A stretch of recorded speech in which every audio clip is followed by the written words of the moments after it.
there's another recent article that just I found. I think it was on the 14th, and I posted it on Facebook, called "Are They Finding the Firmament?" Now, I started out with, meanwhile, as people suffering from severe cases of impenetrable cognitive dissonance who think that discussing what the Bible has to say concerning our Earth and its place in the cosmos is a waste of time, scientists at MIT may be confirming the scriptures right in front of us, for us. This is a quote from an article taken from ibtimes.com, and I've got the link there for that. It says, the Earth is protected from fast-moving killer electrons by an invisible plasma shield, which is located thousands of miles above the planet's surface, according to researchers at the Massachusetts Institute of Technology, MIT, and the University of Colorado, Boulder. High above the Earth's atmosphere, harmful electrons that make up the outer band of the Van Allen radiation belt travel at nearly the speed of light, pelting everything in their path. Exposure to such high-energy radiation can harm satellite electronics and pose serious health risks to astronauts. However, despite their intense energy, these electrons circling around the planet's equator cannot come below 7,200 miles from the Earth's surface due to the shield, scientists said in a study published in the journal Nature on Thursday. It's almost like these electrons are running into a glass wall in space, Daniel Baker of the University of Colorado Boulder and the study's lead author said in a statement.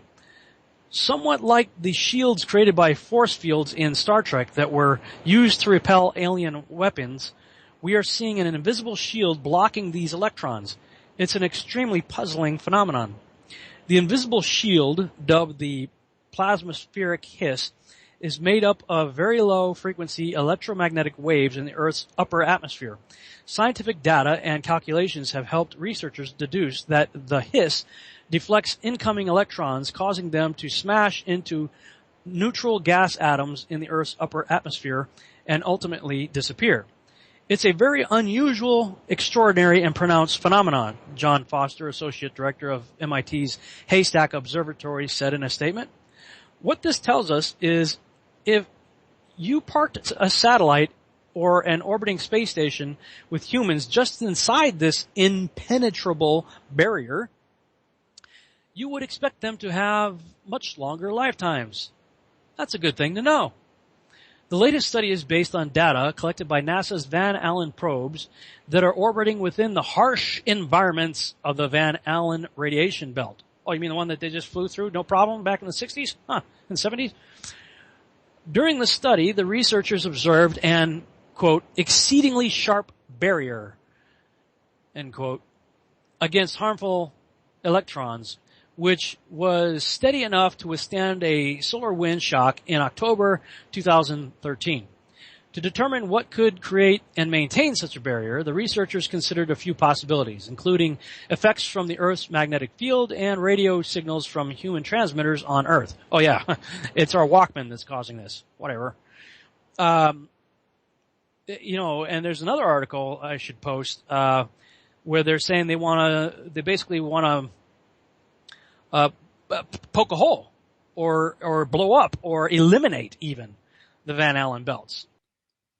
Okay, check this out. February 27, 2014, okay, last year. Physicists plan to wipe out Earth's Van Allen belts with radio waves. Got a depiction here of the Van Allen belts, what they look like here. It was just last year that physicists thought they had found the origin of Earth's Van Allen radiation belts. And now, a prominent group of them wants those belts dead. It's understandable, given the frustration these areas of space can cause to modern astrophysicists. If you want to launch a satellite or a telescope, let alone a human being, the Van Allen belts will be a painful thorn in your side. So, says a growing group of astrophysicists, why not wipe them out altogether? It might seem odd to hear scientists propose destroying a feature of the natural world, but there is a decent scientific argument to be made that these belts provide us nothing useful and that we could lose them without a single negative effect. These guys, they think they came from monkeys, okay?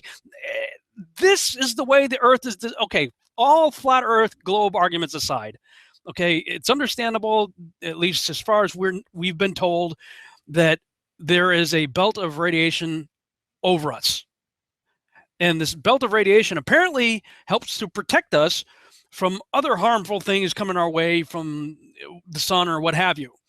You know, regardless of whether the Earth is a globe or flat, everybody seems to agree that these belts are good for us. You know, that they're doing something. They were intended to be there. This place was created with these things around us for a reason. Okay? And these knuckleheads, hey, I think we should just blow it up. I don't really think it's important. I don't know what it does, so let's blow it up. And it's not the first time they wanted to do that. In fact, you could go do a Google search on going nuclear over the Pacific, Smithsonian.com, and learn about Starfish Prime and Operation Fishbowl and all that. It says here, knowledge of radiation in space was still fragmentary and new. It was only 4 years before that, James Van Allen, a University of Iowa physicist who had been experimenting with Geiger counters on satellites, claimed to have discovered that the Earth was encircled by a deadly band of X-rays, and that radiation from the sun hit the satellites so rapidly and furiously that the devices jammed. Van Allen announced his findings on May 1st, 1958. Go back and look at what was going on in 1956 through 58, specifically what was going on in Antarctica with Operation High Jump and Operation Deep Freeze. And then everybody pulled out of Antarctica, they all signed the Antarctic Treaty, and NASA's then created, and all of a sudden Van Allen, you know, does this little experiment when they start shooting stuff up into space, and he finds the Van Allen belts. At a joint meeting of the National Academy of Sciences and American Physical Society, and the following day, the Chicago Tribune bannered the headline, "Radiation Belt Dims Hope of Space Travel." The story continued, "Death lurking in a belt of unexpectedly heavy radiation about 700 miles above the Earth. Today, dim man's dream of conquering outer space." Okay, so this was early on in the creation of NASA and the whole space program. This is, if it's 1958, it's even before Kennedy made his announcement to want to go to the moon. But yet 700 miles above the Earth is this thing that seems to prohibit that. There's a reason why the space shuttle never went more than 400 miles away from the Earth. And I'm going to do a whole thing on Project Orion and the problem that they're having with radiation. And I thought that other video exposed Apollo as a fraud that I produced recently, you know, with the moon crossing in front of the Earth. And I may have been wrong about the issue of the scale. And I still believe this is a fraudulent video. So don't get me wrong. I'm not endorsing this video. I still think that there's problems with it. But if there is something that definitely, at least in my opinion, exposes the Apollo program as a fraud, it's the Orion project. The Orion project, after they retired the space shuttle, the next project that's on the board right now is called Project Orion. And they're pretty much telling you that Apollo never happened, especially when they put out videos like this talking about the Van Allen radiation belts. We are headed 3,600 miles above Earth, 15 times higher from the planet than the International Space Station. As we get further away from Earth, we'll pass through the Van Allen belts, an area of dangerous radiation. What? As we get further away from Earth, we'll pass through the Van Allen belts, an area of dangerous radiation. One more time. An area of dangerous radiation. Oh. What's wrong with that radiation? Radiation like this could harm the guidance systems, onboard computers, or other electronics on Orion. Naturally, we have to pass through this danger zone twice, once up and once back. That doesn't sound good. Naturally, we have to pass through this danger zone twice, once up and once back. But Orion has protection. Shielding will be put to the test as the vehicle cuts through the waves of radiation. Sensors aboard will record radiation levels for scientists to study. We must solve these challenges before we send people through this region of space. What? We must solve these challenges before we send people through this region of space? I thought this problem was solved over 40 years ago when he sent a bunch of people in jumpsuits and tin cans through it there and back a half dozen times. Oh, but I forgot. The Apollo guys, they were clueless regarding the radiation belt. That it didn't affect them. I don't know the distance to the Van Allen radiation belt, and if we did, it wasn't a problem. If we were going to encounter it, then we would have had to build the spacecraft and the spacesuit to not give humans a problem. You don't just build something and hope it works. You study to see what the threats are, the environment is, and then you say, how thick do I have to make the metal on the spacecraft so that going through this kind of radiation or these kind of meteoroids, it won't get hurt. And then we build it that way.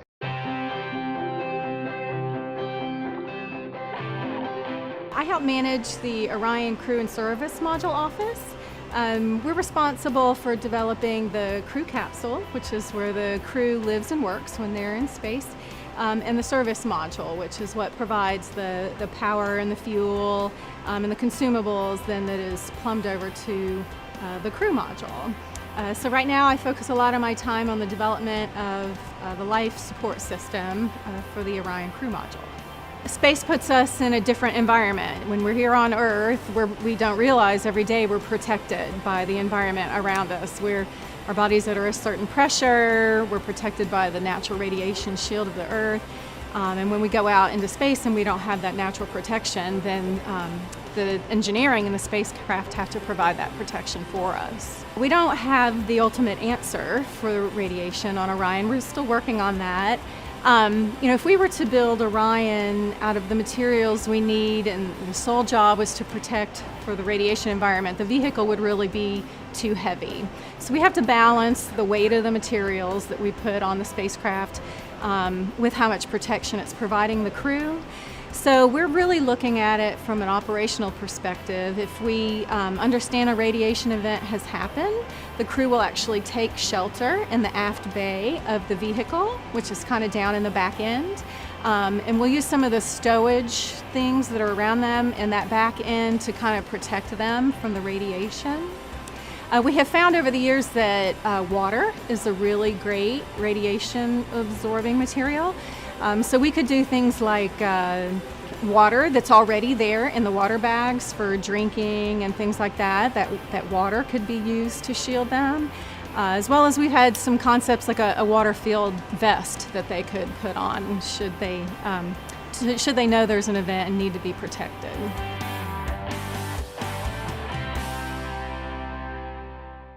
We don't have a clue when it comes to like how to protect them from like radiation. So we're gonna just like put them up there in like water suits. Yeah, we like water suits, and like if we put water all around them, so the radiation could go like into the water, and then they could drink it, and it could be like a Fantastic Four. Everybody they'll come back and be mutants when they get back. But we just got some ideas, Yeah. But don't worry about it. Yeah, I know there are refugees everywhere, and like people are starving and stuff, and like we have homeless all over the place. But if we spend like a few $1 trillion, I think we should be able to figure out how to make water suits for the astronauts in space, and then maybe it'll work out like it did for the guys in Apollo. The belts are 1,000 miles to 25,000 miles above the Earth. We went right out through them. No effects on your cells? We didn't even know it. I don't think anybody, well, maybe somebody said you went through the radiation belt, but we didn't feel it inside, and we didn't get any, added radiation. Yeah, if you pretend that it's not really there, then you can just go right through it. So apparently you had this magic window of time, because now Orion's still very much concerned about it. We've got to solve this challenge before we can put people through it. And yet even before Mercury and Gemini, they were very concerned about it and trying to figure out how to solve the problem, as evidenced in this Smithsonian.com article. News of the hot band of peril immediately cast doubt on whether Laika, the Russian dog, would have been able to survive for a week in space aboard Sputnik 2, as the Soviets claimed in November of 1957. The Soviets said that after 6 days, the dog's oxygen ran out and he was euthanized with poisoned food. It was later learned that Laika, the first live animal to be launched into space, died just hours after the launch from overheating and stress, when a malfunction in the capsule caused the temperature to rise. What Van Allen had discovered were the bands of high-energy particles that were held in place by strong magnetic fields and soon known as the Van Allen belts. A year later, he appeared on the cover of Time magazine as he opened an entirely new field of research, magnetospheric physics, and catapulted the United States into the race to space with the Soviet Union. On the same day, Van Allen held his press conference in May 1958. He agreed to cooperate with the United States military on a top-secret project. The plan? To send atomic bombs into space in an attempt to blow up the Van Allen belts, or to at least disrupt them with a massive blast of nuclear energy. Okay, guys, read up on this stuff. All right, this is Smithsonian.com. Check that out. There's another good article on NPR.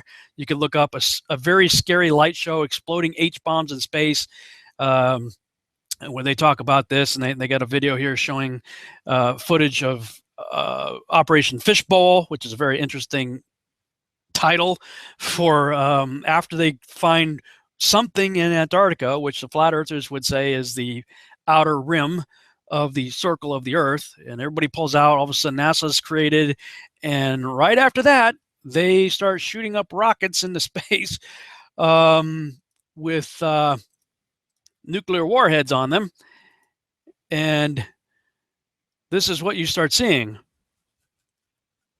with Operation Fishbowl. Operation Fishbowl, really? I mean, it looks like they found something in Antarctica, and they said, oh, what is this? Wonder how high it is. How high does this thing go? And they start blowing off nuclear bombs in the atmosphere. Now, were they doing that because they were testing the firmament? Were they trying to blast through the firmament?